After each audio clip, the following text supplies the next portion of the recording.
ఈ ముందు ఈ ఇంటర్వ్యూస్ అవి అవుతున్నప్పుడు లేడీ సూపర్ స్టార్ అని ఒక ట్యాగ్ ఇచ్చారండి ఒక ఇంటర్వ్యూలో. ఈమె లేదు అంత సీన్ లేదు అది ఇది అన్నట్టు ఇప్పుడు కూడా అలానే మాట్లాడుతున్నారు. ఆవిడ హంబుల్నెస్ అది. కానీ ఈ సినిమా తర్వాత నాకు నిజంగా చాలా జెలస్ వచ్చింది. ఎందుకంటే నేను చాలామందికి చెప్పాను చూడమని, మా ఫ్రెండ్స్కి, ఫ్యామిలీకి, అందరికీ. వాళ్ళు చూసిన వాళ్ళందరూ నా గురించి కన్నా ఈవిడ గురించి ఎక్కువ మాట్లాడుతున్నారు. సో ఖచ్చితంగా లేడీ సూపర్ స్టార్ తొందరగానే అయిపోతుందని, ఈ సినిమా నుంచి వేరే లెవెల్ అనన్యాన్ని చూస్తున్నాం. అదైతే పక్క. చూడని వాళ్ళు మాత్రం ఎందుకో ఖచ్చితంగా చూసి తెలుసుకోండి. Thank you Ravi, thank you so much. కానీ ఇది ఇప్పుడు ఈ ట్యాగ్ వేసేసి నన్ను మాత్రం ప్లీజ్ ట్రోల్ చేయకండి మీరందరూ. నెక్స్ట్ అదే పనిలో ఉంటారు నాకు తెలుసు, బట్ అలా ఏం లేదు. ఒక మంచి డిఫరెంట్ రోల్ ట్రై చేశాను. సో ఆడియన్స్ నుండి లవ్ వస్తుంది. Thank you so much. Thank you Ravi.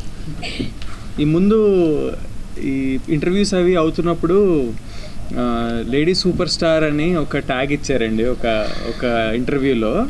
ఈమె లేదు అంత సీన్ లేదు అది ఇది అన్నట్టు ఇప్పుడు కూడా అలానే మాట్లాడుతున్నారు. ఆవిడ హంబుల్నెస్ అది.